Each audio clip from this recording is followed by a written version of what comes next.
Vous devez savoir que nous sommes dans un système politique que le peuple ne veut pas, que le peuple n'accepte pas et que le peuple ne voudra pas que cela continue.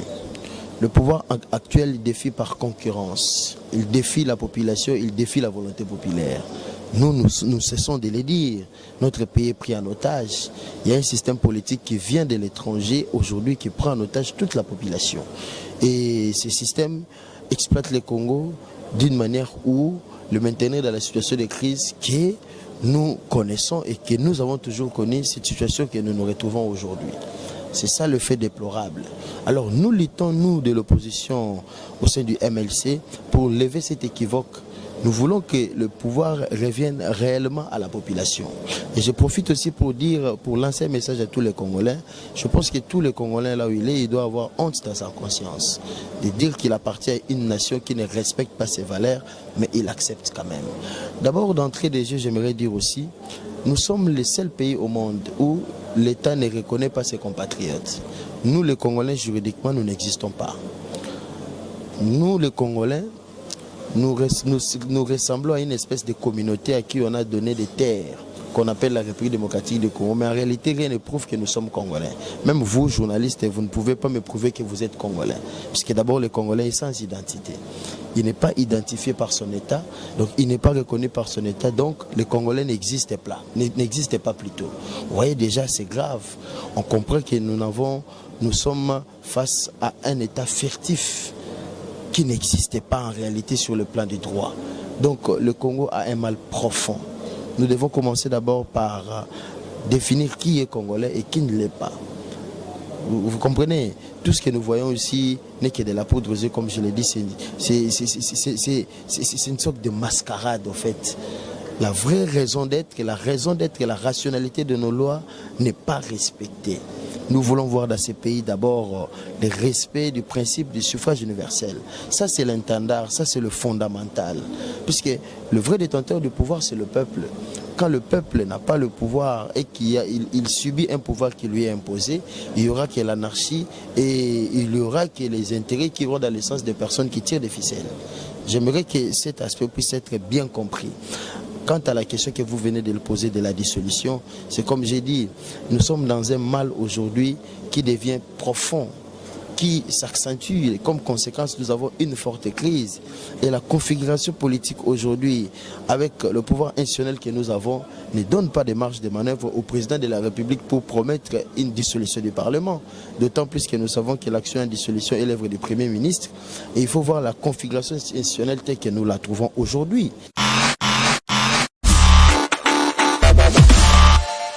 L'UDPS, à travers M. Félix Tshisekedi, connaît très bien dans quelle situation le pays se trouve.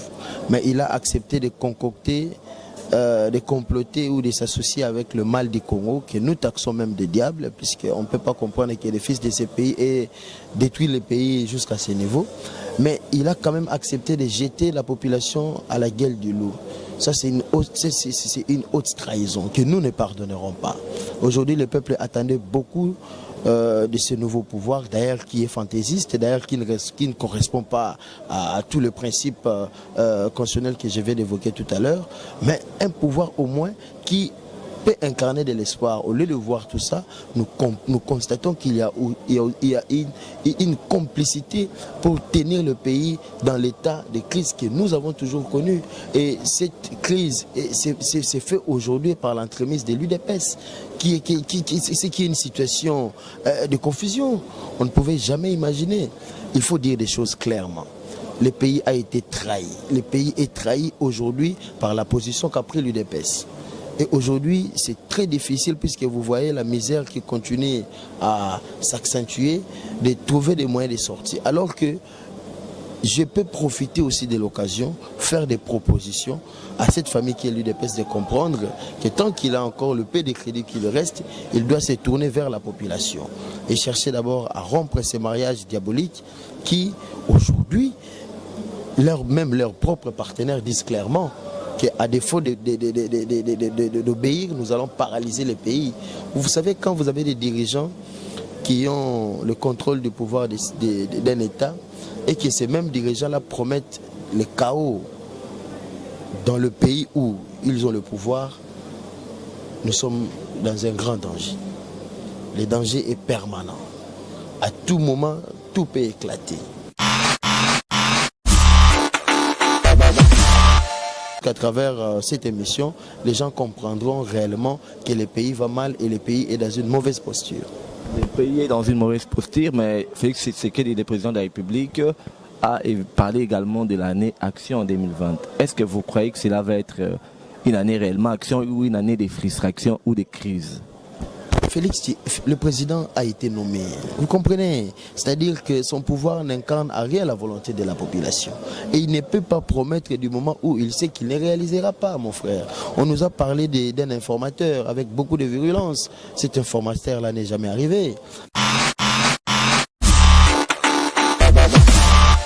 Parodie de démocratie et n'attendons rien de cela. Car c'est à l'encontre de l'esprit constitutionnel de notre loi. Donc le peuple doit comprendre qu'il y a une trahison qui prend le pays en otage et qui continuera à faire souffrir la population si la population elle-même ne se prend pas en charge, ne se lève pas pour ses droits, et ça sera catastrophique. Radio Bisso Nyonso Congo, RDC, une chaîne au cœur du monde. Merci Nabana Poto, merci Balandinion. Soyez à la radio Bisso Nyonso Congo RDC à suivre en ligne sur www.rcongonews.com. Les grands rendez-vous du décryptage de l'actualité de la semaine, c'est aujourd'hui avec Maître Fabrice Pelende. Avec lui, on va vraiment brosser les grandes lignes de l'actualité brillante en République démocratique du Congo. L'été oblige, nous signalons que vous êtes président de la jeunesse à venir de MLC. Déjà, meilleur vœu. Partagé, je crois que c'est la première émission pour l'année 2019 avec vous. Donc, je salue également nos téléspectateurs qui nous suivent aussi à travers BNC Média. Et je pense que tout au long de l'émission, nous allons décortiquer l'essentiel de ce que vous avez prévu en rapport avec tout ce qui se passe dans notre pays. Une question qui défraie un peu la chronique, c'est une année des présidents de la République, Antoine Tshisekedi. On dit qu'il a ses pleins pouvoirs et on évoque aujourd'hui la question de la dissolution de l'Assemblée nationale. Aujourd'hui, vous êtes juriste. Quelles sont les pistes? J'aimerais commencer par souligner que nous sommes dans un système politique que nous, les Congolais, nous avons opté, qui est la démocratie. En démocratie, il y a des valeurs de base qui doivent être respectées en vue d'avoir un pouvoir souverain, légitime, qui sera opposé à toute la population et reconnu au niveau national et aussi bien qu'au niveau international. Dans le cas d'espèce, nous avons décrié en 2018, vers la fin, en décembre, la manière dont les élections s'est déroulées en RDC, qui au fait n'a respecté aucunement tous ces principes démocratiques qui exigeaient la forme de suffrage universel dans ces respects vraiment intrinsèques. Nous avons connu des élections où nous avons eu des représentants du peuple qui, au fait, ne respectaient pas cette obédience-là de ces systèmes de suffrage universel que la Constitution nous impose. Aujourd'hui, nous avons vu des institutions de la République être fantaisistes et fabriquées tout simplement parce que nous nous sommes écartés de l'esprit de notre Constitution. Faire le bilan d'une année pour le président, d'abord il faudrait savoir quel type de pouvoir nous avons aujourd'hui à la tête de ces pays. C'est un pouvoir qui ne correspond pas à nos valeurs de base que je viens d'énumérer tout à l'heure. Le président est arrivé au pouvoir par un accord. Déjà, ça sommes assignés en tant que démocratie à avoir un pouvoir démocratique. Ce pouvoir n'est pas démocratique. Nous n'allons plus faire des démonstrations, mais nous dirons que cette année, pendant cette année que le président a fait au pouvoir, nous ne pouvons pas même émettre des avis, puisque nous sommes en train d'ailleurs de prévenir que nous sommes dans un mauvais bateau qui peut chavirer à tout moment. L'accord ne fait pas d'une personne un président. Un président devient président parce qu'il a été élu par son peuple. C'est dans cette optique qu'il rendra des comptes à sa population et non aux personnes qui l'ont placé au pouvoir. Ça, c'est un lapsus très important que nous devons comprendre et que nous avons commencé par un faux. Un faux qui se soldera par une nullité. Et nous sommes dans cette procédure-là de la nullité. Puisque nous acceptons mal que nous allons aux élections et quand l'on fait des comptes, nous avons des élus du peuple qui n'incarnent à rien cette volonté populaire. Donc nous nous sommes écartés de la rationalité. La latitude qui nous permet de se dire un pays démocratiquement n'existe pas, sur le simple fait que les ingrédients qui doivent être réunis pour mettre à la face de notre nation une démocratie ne sont pas encore respectés. Donc parlons de nullité quand on parle du mandat de Félix. Vraiment, nous escompterons rien du simple fait que nous ne sommes pas dans la voie constitutionnelle. Nous ne sommes pas dans la voie constitutionnelle, mais aujourd'hui, la crise se vit aussi et au vu de tout le monde. Après la réaction de la speaker de l'Assemblée nationale, Janine Mabunda, qui a réagi aux propos des présidents de la République, Félix Tshisekedi devant la diaspora. Déjà, ça défraie également aussi la chronique. Est-ce qu'aujourd'hui, à qui va réellement profiter cette crise entre FCCK? Je voudrais savoir que nous sommes dans un système politique que le peuple ne veut pas, que le peuple n'accepte pas et que le peuple ne voudra pas que cela continue. Le pouvoir actuel défie par concurrence. Il défie la population, il défie la volonté populaire. Nous cessons de le dire. Notre pays est pris en otage. Il y a un système politique qui vient de l'étranger aujourd'hui qui prend en otage toute la population. Et ce système exploite le Congo d'une manière où le maintenir dans la situation de crise que nous connaissons et que nous avons toujours connu, cette situation que nous nous retrouvons aujourd'hui. C'est ça le fait déplorable. Alors nous luttons, nous, de l'opposition au sein du MLC, pour lever cet équivoque. Nous voulons que le pouvoir revienne réellement à la population. Et je profite aussi pour dire, pour lancer un message à tous les Congolais. Je pense que tous les Congolais, là où il doit avoir honte dans sa conscience. De dire qu'il appartient à une nation qui ne respecte pas ses valeurs, mais il accepte quand même. D'abord, d'entrée des jeux, j'aimerais dire aussi, nous sommes le seul pays au monde où l'État ne reconnaît pas ses compatriotes. Nous, les Congolais, juridiquement, nous n'existons pas. Nous, les Congolais, nous ressemblons à une espèce de communauté à qui on a donné des terres qu'on appelle la République démocratique du Congo. Mais en réalité, rien ne prouve que nous sommes Congolais. Même vous, journalistes, vous ne pouvez pas me prouver que vous êtes Congolais. Puisque d'abord, le Congolais est sans identité. Il n'est pas identifié par son État, donc il n'est pas reconnu par son État, donc le Congolais n'existe pas plutôt. Vous voyez déjà, c'est grave. On comprend que nous sommes face à un État furtif qui n'existait pas en réalité sur le plan des droits. Donc le Congo a un mal profond. Nous devons commencer d'abord par définir qui est Congolais et qui ne l'est pas. Vous comprenez? Tout ce que nous voyons ici n'est que de la poudre aux yeux, comme je l'ai dit. C'est une sorte de mascarade, en fait. La vraie raison d'être, la rationalité de nos lois n'est pas respectée. Nous voulons voir dans ces pays d'abord le respect du principe du suffrage universel. Ça, c'est l'intendard, ça, c'est le fondamental. Puisque le vrai détenteur du pouvoir, c'est le peuple. Quand le peuple n'a pas le pouvoir et qu'il subit un pouvoir qui lui est imposé, il y aura que l'anarchie et il y aura que les intérêts qui vont dans le sens des personnes qui tirent des ficelles. J'aimerais que cet aspect puisse être bien compris. Quant à la question que vous venez de le poser de la dissolution, c'est comme j'ai dit, nous sommes dans un mal aujourd'hui qui devient profond, qui s'accentue. Comme conséquence, nous avons une forte crise.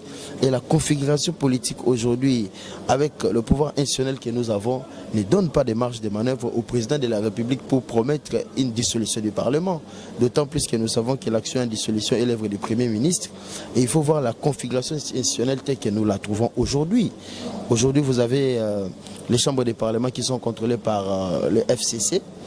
Précisément à la tête de ces chambres, vous avez des du PPRD.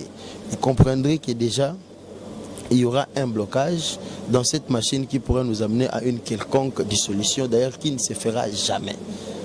Pourquoi? Parce que l'UDPS ne peut pas nous mentir, ne peut pas se voiler la face pour accepter la trahison qu'il a fait plonger les Congolais aujourd'hui, qui devient très difficile pour les Congolais de s'en sortir. Et dans cette optique, nous allons vers un ressuscite du pouvoir que nous avons voulu neutraliser et écraser. Donc je pense que nous devons être sérieux quand nous prenons les engagements vis-à-vis de notre population et que nous devons comprendre que le leadership sert à amener le pays vers l'avant et non à la trahison. Et non à la trahison, le leadership veut qu'on amène des pays vers l'avant. Est-ce que Fabrice Péine, à vous entendre parler, vous évoquez également la crise politique, parce qu'il faut signaler que la crise politique se vit depuis la nuit des indépendances On a toujours vécu la crise en RDC. Martin Fayulu récemment a proposé les schémas pour résoudre la crise, la réforme des institutions et un dialogue entre acteurs politiques. Est-ce qu'aujourd'hui, Martin Fayulu n'a pas raison? Bien sûr qu'il a raison, d'autant plus qu'il préconise des réformes des institutions. Personne n'est censé ignorer que nous sommes dans des institutions qui répondent à l'obédience d'une famille politique, qui sont d'abord installées expressément par ces personnes aujourd'hui qui n'auront des comptes à rendre qu'aux individus qu'ils ont placés à la tête des institutions. Alors que le pays ne marche pas comme ça. Le pays doit marcher avec la loi qui édicte ses principes et ses fondamentaux. Donc Martin Fayulu, ce qu'il dit est vrai. Nous devons avoir d'abord de vraies institutions dans ces pays qui nous donneront de vrais dirigeants auxquels nous apporterons un crédit pour nous permettre d'être d'abord dans la bonne voie et avoir un projet de société pour notre pays, chercher à savoir quelle direction nous voulons suivre, soit devenir un pays industrialisé, mais dans quel domaine, et chercher à reconstruire ces pays. Vous évoquez la nuit des temps de cette crise constitutionnelle qui a commencé depuis la prise de pouvoir, depuis l'indépendance. Ce n'est pas faux, mais il faudrait savoir quelle classe politique nous avons. Nous sommes de la nouvelle génération. Nous avons compris que ce sont des dividendes qui découlent justement de la haine entre nous les Congolais et de la trahison qui jusqu'à aujourd'hui ne cesse de battre son plein. Oui, nous nous sommes organisés en front commun pour aller aux élections en vue de redonner à la population son pouvoir. Vous avez vu comment la trahison s'est orchestrée. Donc notre pays subit plus de trahison qu'il ne peut comment s'en sortir si le peuple aujourd'hui ne se rendait pas compte, puisque chaque chose a une fin. Si aujourd'hui le peuple ne se rendait pas compte que son pouvoir est entre les mains des imposteurs. C'est ça le vrai problème. Le pouvoir est entre les mains des imposteurs, parce qu'aujourd'hui, le président Félix-Antoine Tshisekedi ne doit pas se repentir pour revenir vers la Mouka, pour sauver le pays entre les gouffres de Joseph Kabila. Parce qu'il faut signaler qu'aujourd'hui, les FCC bloquent déjà presque la route de toutes les institutions du pays, qui va vraiment nous amener à un blocage intense et une crise qui ne va pas dire son mot. D'abord, l'UDPS, à travers M. Félix Tshisekedi, connaît très bien dans quelle situation le pays se trouve. Mais il a accepté de concocter, de comploter ou de s'associer avec le mal du Congo, que nous taxons même des diables, puisqu'on ne peut pas comprendre que le fils de ces pays ait détruit le pays jusqu'à ce niveau. Mais il a quand même accepté de jeter la population à la gueule du loup. Ça, c'est une haute trahison que nous ne pardonnerons pas. Aujourd'hui, le peuple attendait beaucoup de ce nouveau pouvoir, d'ailleurs qui est fantaisiste, d'ailleurs qui ne correspond pas à tous les principes constitutionnels que je viens d'évoquer tout à l'heure, mais un pouvoir au moins qui peut incarner de l'espoir. Au lieu de voir tout ça, nous constatons qu'il y a une complicité pour tenir le pays dans l'état de crise que nous avons toujours connu. Et cette crise c'est fait aujourd'hui par l'entremise de l'UDPS, qui est une situation de confusion. On ne pouvait jamais imaginer. Il faut dire des choses clairement. Le pays a été trahi. Le pays est trahi aujourd'hui par la position qu'a pris l'UDPS. Et aujourd'hui, c'est très difficile, puisque vous voyez la misère qui continue à s'accentuer, de trouver des moyens de sortir. Alors que je peux profiter aussi de l'occasion, faire des propositions à cette famille qui est l'UDPS, de comprendre que tant qu'il a encore le peu de crédit qui lui reste, il doit se tourner vers la population et chercher d'abord à rompre ces mariages diaboliques qui, aujourd'hui, même leurs propres partenaires disent clairement qu'à défaut d'obéir, nous allons paralyser le pays. Vous savez, quand vous avez des dirigeants qui ont le contrôle du pouvoir d'un État et que ces mêmes dirigeants-là promettent le chaos dans le pays où ils ont le pouvoir, nous sommes dans un grand danger. Le danger est permanent. À tout moment, tout peut éclater. On a perdu tout pouvoir d'achat. Aujourd'hui, la misère est à chaque bout de rue. Aujourd'hui, la crise ne fait que s'accroître, le dollar ne fait que monter. On s'est dit, ça c'est un salut que l'UDPS a amené, ou bien ça c'est l'hécatombe que l'UDPS nous a amené. Et à mon avis, je constate que nos amis de l'UDPS sont dans l'inconscience. Ils ne comprennent pas la raison d'être d'un pouvoir. Ce pouvoir n'a pas respecté les principes de fond de notre loi. Et ils doivent l'accepter. Au moment où nous parlons aussi, Félix est prudent. Il doit convoquer un dialogue. envie d'aller dans de vraies réformes institutionnelles qui nous amèneront dans de vraies élections. Puisque la seule façon d'atterrir dans un État réellement démocratique, il faudrait que nous puissions passer dans de bonnes élections où nous aurons de bons dirigeants qui viendront réellement de la volonté de la population. Tout ce qui se passe là est fantaisiste et comme conséquence, comme revers, c'est la population qui souffre. C'est là où les bas blessent.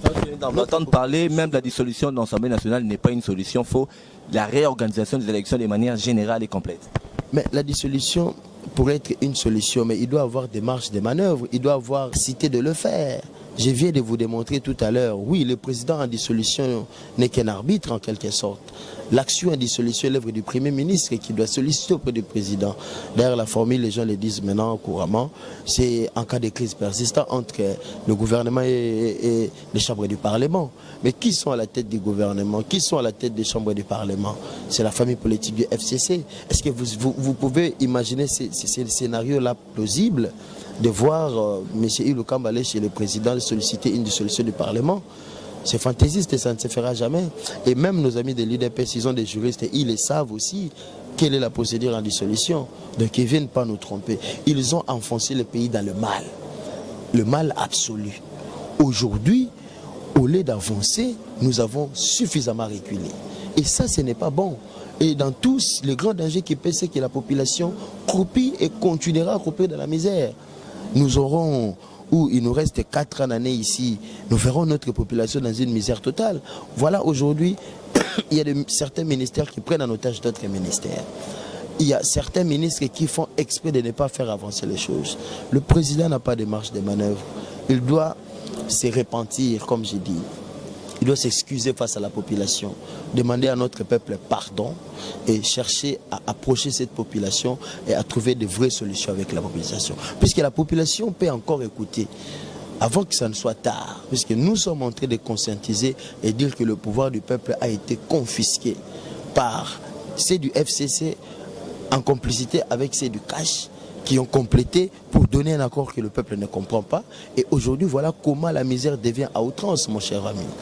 Nous sommes des gens qui sommes dans les sociales quotidiens, dans les affaires de chaque jour. Nous voyons combien l'assiette du Congolais est réduite et ça devient très dangereux et grave. Donc sachez qu'à l'allure où va cette crise, tout peut péter et éclater à tout moment. C'est pourquoi moi je demande aux Congolais, est-ce qu'ils comprennent au moins l'essence d'un État ? Puisque s'ils le comprenaient, ils doivent comprendre aussi l'essence de ce qu'on appelle démocratie. Ils ont le pouvoir, mais pourquoi ils se laissent molester? Les droits du Congolais est violé tous les jours. Le pain du Congolais est confisqué tous les jours. Mais les Congolais ne réclament pas ce qui est leur dû. Tout ça, ça fait mal. On dira quoi? Nous sommes face à un peuple naïf, un peuple de moutons? Non. Moi, je pense que le peuple manque de leadership. Et le leadership que le peuple pouvait compter, le semblant de leadership, au fait, c'est ce même leadership-là qui trahit la population. C'est ce qui est étonnant et c'est ce qui est désolant. Vous voyez, aujourd'hui, vous avez derrière l'UDPS une grande famille politique, mais à la tête de cette famille politique, il y a la poudre aux yeux. Le président qui trahit sa population pour devenir président. Et c'est un malheur pour notre Congo. C'est un grand malheur pour notre Congo. Voilà, nous, du MLC, nous disons ceci. Nous voulons que notre population puisse prendre conscience des enjeux de l'heure, que nous sommes dans une situation catastrophique où il y a deux familles politiques qui ne sont pas légitimes au pouvoir, qui se battent entre eux, où l'un veut voir l'autre échouer par simple plaisir de voir l'autre échouer, mais entre-temps, c'est cette population-là qui souffre. C'est comme on l'a dit, là où les éléphants se battent, c'est la population qui souffre. Alors que cette population-là doit s'élever.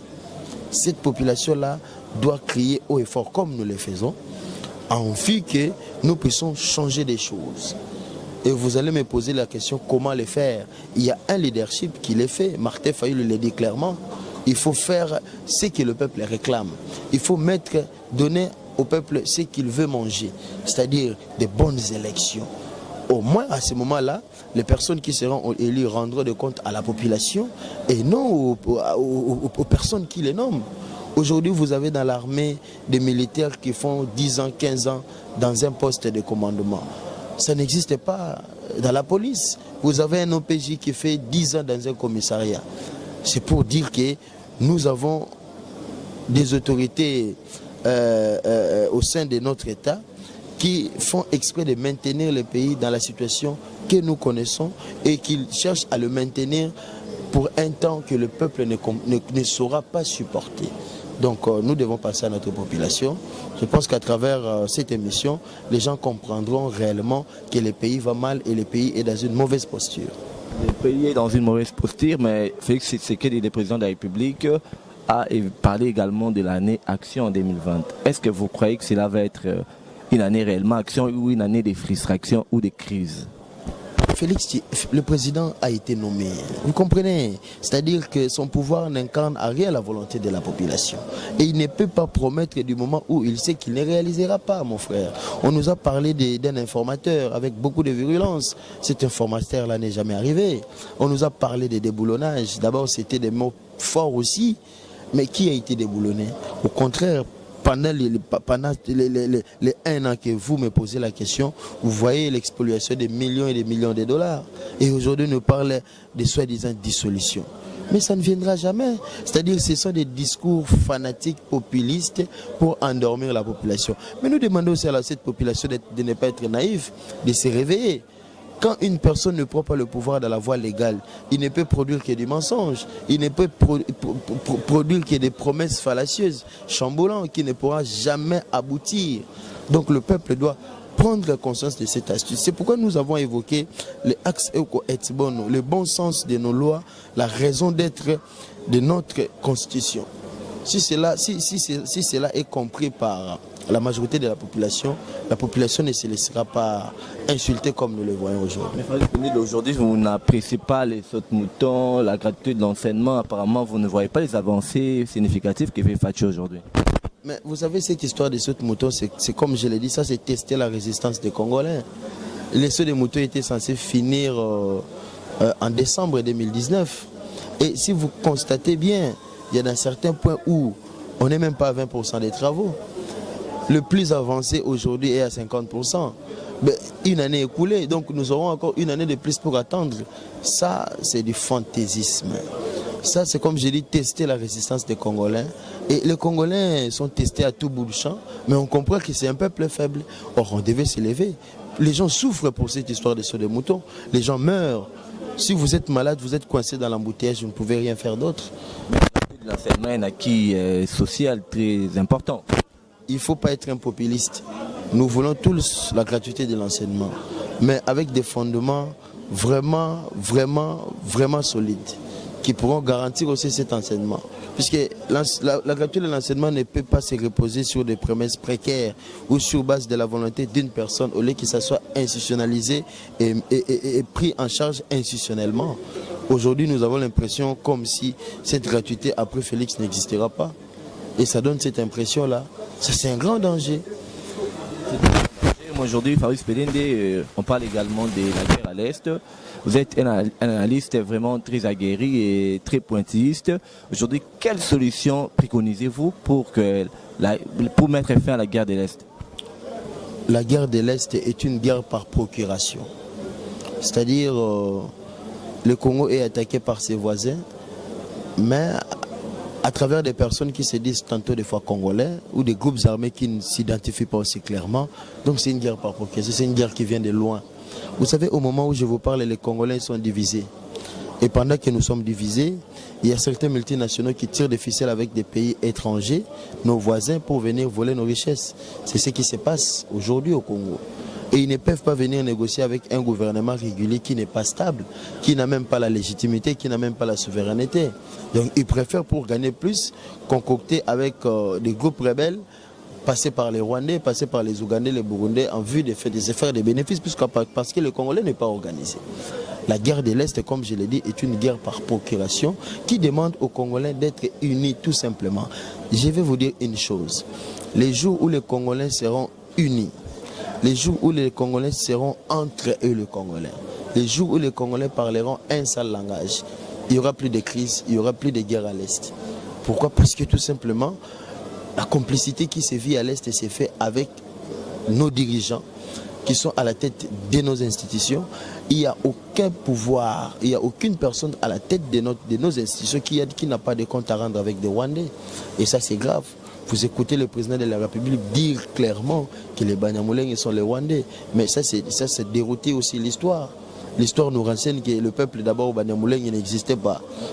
Au Congo, ça n'existait pas, ni au Rwanda, et les Banyamulenge n'existaient pas. Les Banyamulenge, en fait, sont des Rwandais qui sont venus au Congo, quand bien même qu'ils sont venus dans des situations de crise, mais ils restent Rwandais.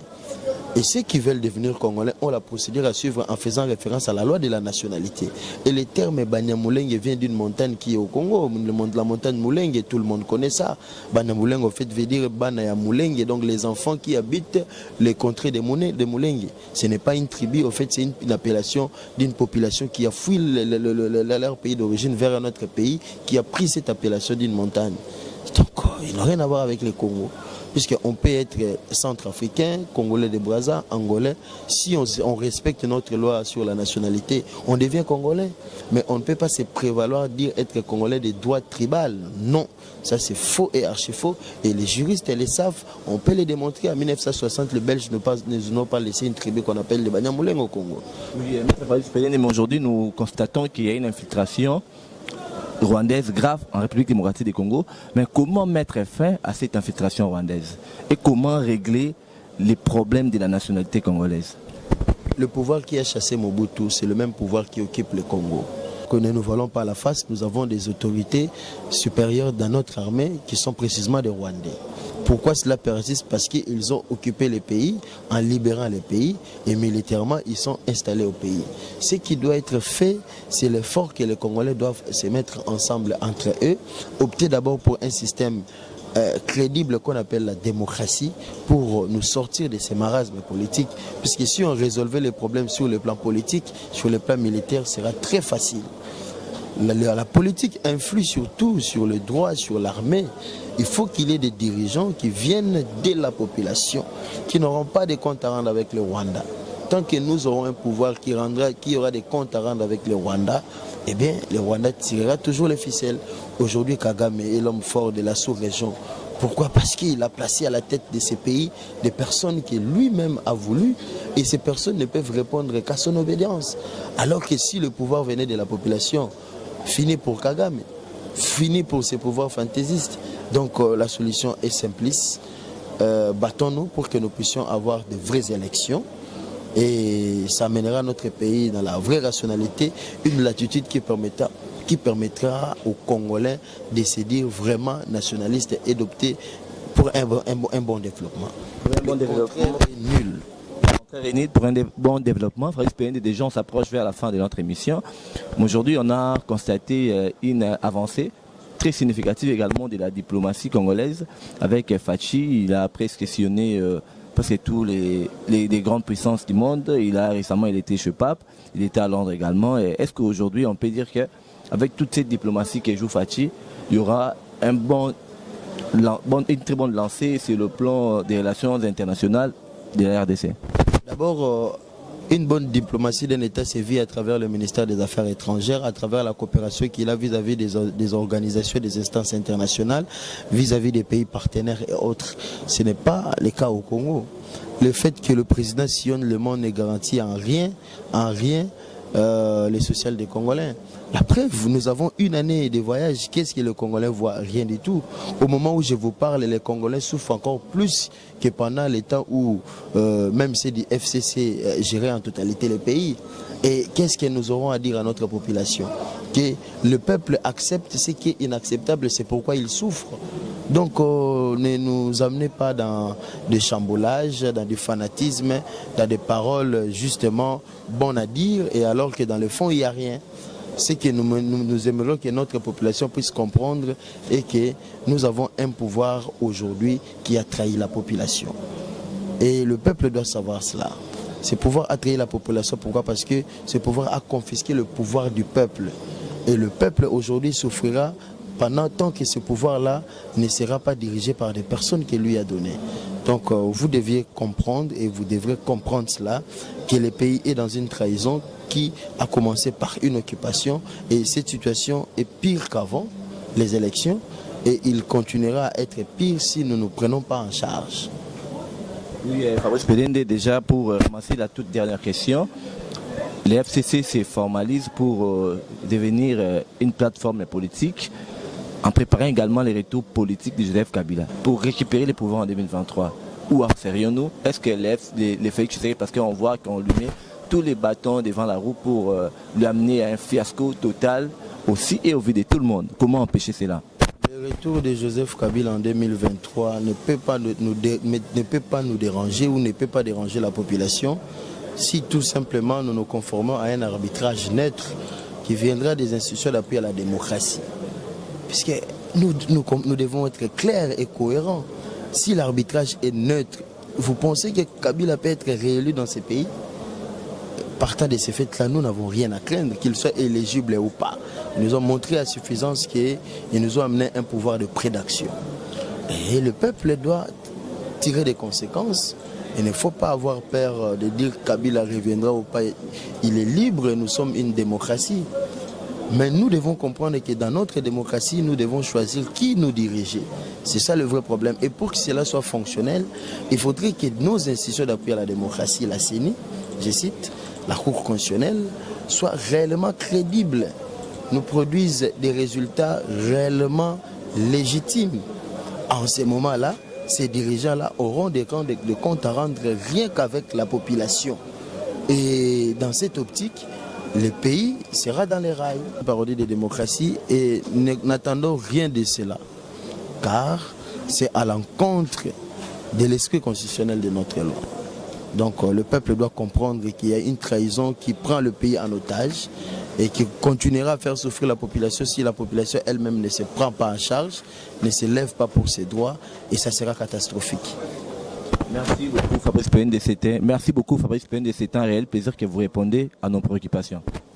Oui, j'aimerais profiter aussi de dire que tout à l'heure là, il y a des jeunes des JJC qui viennent de nous conférer un diplôme dans les...